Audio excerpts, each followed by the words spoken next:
ক্ষমতার অপব্যবহার করে দুর্নীতির কারণে বিশ্বের কাছে দেশের ভাবমূর্তি নষ্ট হচ্ছে। যা একজন ভদ্রলোককে দুদক ধরতে পারে না, খালি সোনারগাঁও মাধবপুর না, সারা বাংলাদেশের যে পরিমাণ দুর্নীতিবাজদের বিরুদ্ধে প্রতিবাদ করছি। আর এনবিআর এর মতিউর রহমানকে ধরলে একটা ছাগল ছাড়া এই লোককে তো আপনি আনতেই পারতেন না। আপনি দুর্নীতি করলে তো অর্থনীতিতে নিয়ে আসা যায়। দেশের দুর্নীতির বিরুদ্ধে আইন আছে, দেশের দুর্নীতির বিরুদ্ধে আইন আছে। এইদিকে ব্যারিস্টার সুমন দুর্নীতিবাজদের দুলাই করছে। দর্শক শ্রোতা, ব্যারিস্টার সুমন কিন্তু সংসদ ভবনেও যায়, সংসদ ভবনে গিয়ে সেই কাজটাই করে।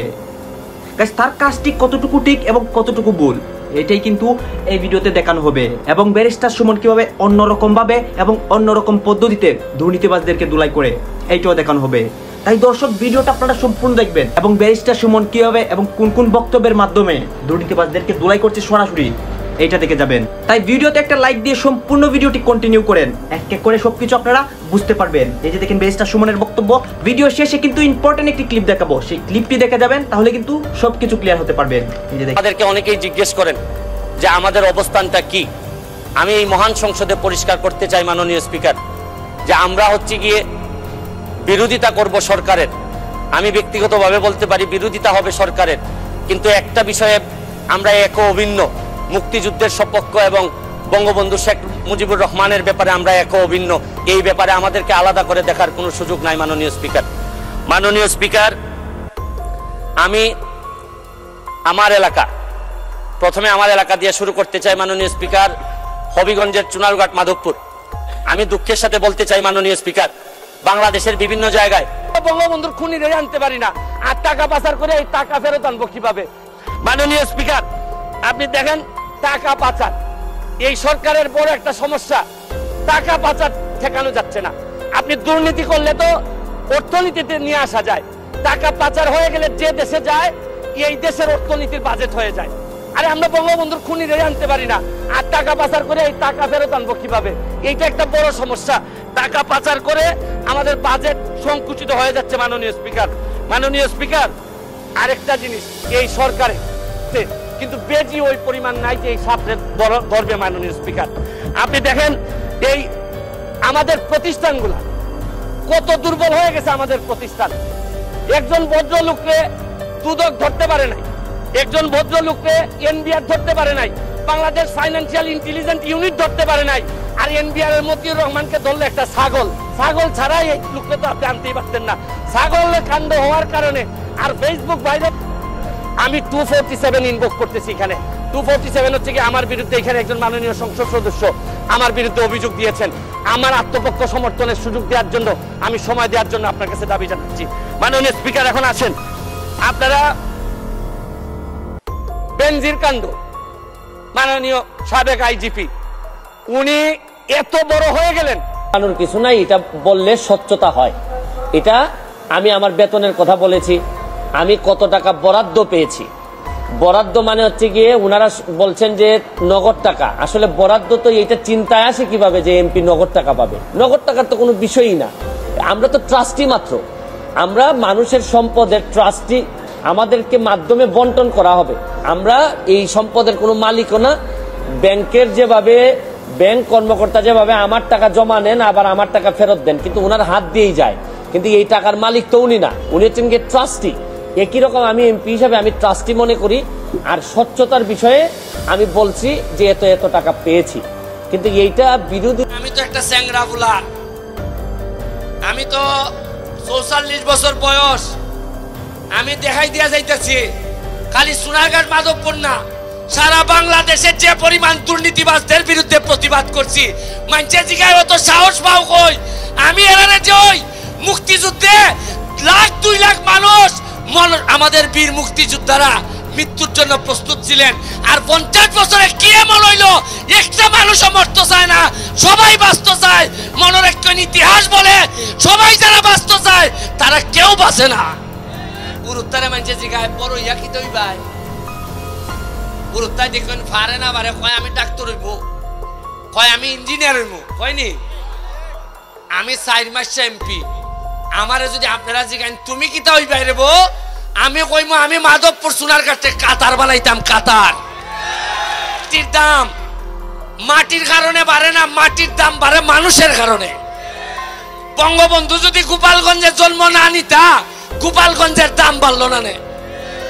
শাহজালাল যদি সিলেটের মাটিত না আইতা সিলেটের দাম বাড়লো না নে। এই যে হারভেস্টার মেশিন আজকাল যেটা বন্টন হইছে এটা আমার কাছে হিসাব আছে গত 10 বছর ধরে এক ঘরের মধ্যে 2টা-3টা করে যায় প্রত্যেক দিন। বুঝতাম আতি না কইলে কইবা যে তুমি মিয়া বদনাম করো মিয়া টিয়ার কাবিকা। আপনারা একটা খালি ঘটনা হই এই ফানি আতলিয়া হইতাছি যে এমপি হইবার পরে 5 মাসের যে লাইন আমি দেখছি খালি যদি না না করতাম না গো লাগতো না গো লাগতো না না গো লাগতো না গো লাগতো না গো কইয়া মুঠে লইলায় যে না রে তা তো আমার জমা হইল না 5 কোটি টাকা অ্যাকাউন্টে। 5 কোটি আমার অ্যাকাউন্টের মধ্যে জোরজোড়া 500-1000 টিকির নোট খালি জমা হইল না। এবং এমনই দুর্ভাগ্য আমার সারা বাংলাদেশের মধ্যে একমাত্র আমি এমপি যে সাহস করে আমার এলাকার মানুষ এবং সারা বাংলাদেশের মিডিয়ারে কইয়া দিছি যে আমি 29.5 কোটি টাকা পাইছি। আর কি একটা দেশও জন্মাইছি চিন্তা করুন।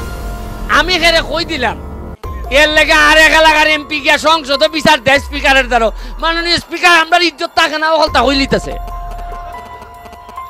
মানে বুঝেন আপনি ক টাকা বরাদ্দ পাইছেন ই কথা খেরে কইছিলাম এর লেগে আমার বিচারও হারা করে দিছে।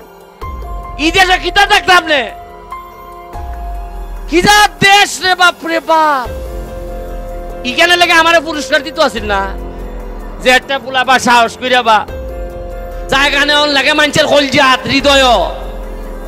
ধরেন আমি যদি 29 সাল পর্যন্ত এমপি তাকিয়ে যদি আপনারা পালা করে সেবা করি আপনার মন জয় করতাম পারি এরপরে যদি আমি এমপি না হওয়ার হই আমি এমডি আইলে পরে ডাক্কে নেশা খাওয়াইতেন আপনারা আমারে। আর যদি খাম কাজ না করি এমপি মন্ত্রী ইয়া আইলো এমডি যাইমু আর আপনারা সাইডিটা করবা ইয়া উজু করে লাই লোকের পিছতে ঘুরে লাভ নাই। মানুষ তো নেতারা জানে না যে ফিসিতে বইয়া জনগণে কিতা কয় যদি উনতো কি পরিমাণ নেতার বাপ মারে তুললে যে মানুষে গাইলে আইতা যদি নেতায় উনতো বালা বেটা হইলে এটা সাইডে গেল কেন। আমি দিন গেছি মন্ত্রণালয় একটা রাস্তা আপনার শিমুলগড় থেকে সাতিয়ান থেকে শিমুলগড় মাধবপুর এমন বাঙ্গা আমি গিয়া সচিব রেগিয়া কইতাছি যে ভাই সাহেব আমার একটু বাঁচাই হয় কি তুই আপনি বিপদে পড়ছেন কিতা। আমি কই মানুষে খাবার সুবর খুললে আমার গাই লিতেছে কারণ সিএনজিটা ত্যাগ না খায় ক্ষতি ত্যাগ নাই আমার বাপ মারে দুইটা মারে হয় তারে করে তারে ভোট দিছিলাম উন্নয়ন যেখানে যাইতেছি মানুষে যেভাবে খামের কথা হয় আমার যেমন লাগে যেমন গত 15-20 বছর ধরে কোনো খাম আইসিই নাই দেশ ব্যারিস্টার ই গাই গেছে ফাতলা মারতো না হাও আর আমি গাই যাইতেছি না কদিন পরে পরে টেকায় কেমনে টেকাই গাইতেছি না এরপরে নেতা হল টাইটি যে বেকা।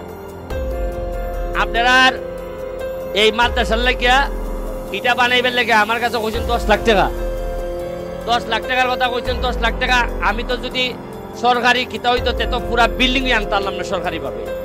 এখন যে টাকাটা এই টাকাটা আমার দেওয়ান লাগবে ওই নিজের ফান্ড থেকে। দর্শক শ্রোতা আপনারা তো দেখলেন ব্যারিস্টার সুমনের কয়েকটি বক্তব্য এবং সে কিন্তু দুর্নীতিবাজদের বিপক্ষে কথা বলে। দর্শক শ্রোতা ব্যারিস্টার সুমনের কাজগুলো দেখে কিন্তু আমাদের প্রধানমন্ত্রী শেখ হাসিনাও অনেক খুশি হন। সেও কিন্তু আমাদের দেশকে অনেক দূর এগিয়ে নিয়ে যাচ্ছে। গাইস ব্যারিস্টার সুমন কিন্তু সব সময় মানবতার কাজ করে এবং তাকে কিন্তু সবাই মানবতার ফেরওয়ালা বলে ডাকে। আমারও কিন্তু তাকে পার্সোনালি অনেক ভালো লাগে। গাইস আপনাদেরও কি ব্যারিস্টার সুমন ভাইকে ভালো লাগে? যদি ভালো লেগে থাকে তাহলে প্লিজ কমেন্ট বক্সে বলে যাবেন। এবং আপনাদের কাছে আমার একটা রিকোয়েস্ট থাকবে আমার চ্যানেলটি সাবস্ক্রাইব করবেন কারণ দেশের সব আপডেট নিউজ সবার আগে আমরা দিই।